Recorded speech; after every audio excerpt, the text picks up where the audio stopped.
Firefighters tell us time and time again, smoke alarms save lives, but not everyone has them, and there's an effort today to change that. Maya May says there's a reason one specific neighborhood was chosen.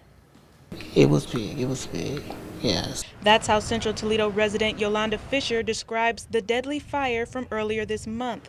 She says losing a neighbor was hard, and it serves as a reminder to stay prepared.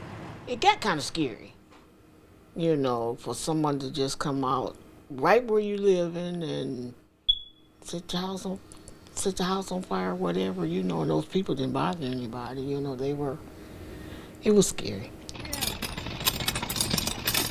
In wake of the loss in the 1100 block of Klondike, Toledo Fire and Rescue partnered with the Red Cross, going door to door, installing smoke alarms and sharing fire safety education. Toledo Fire Deputy Chief Daniel Brown Martinez says this initiative brings the community together and hopefully prevents another tragedy. It just shows that we love our community.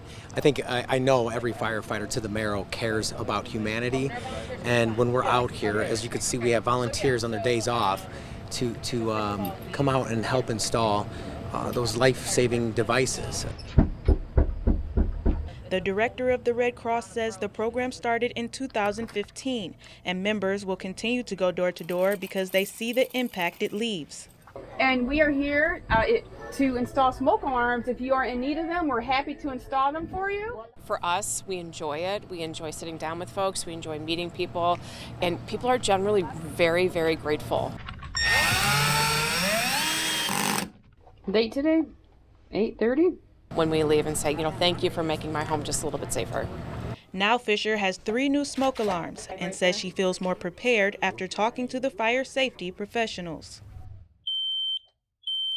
Get an escape plan if we get, you know, have a fire, where to meet at, and all kinds of stuff that I didn't even think about or really didn't know about. I figured if we was upstairs, we jumping out the window. But I'm okay. I think, and my grandkids will be okay. Toledo Fire says you can go to any fire department to get a free smoke alarm.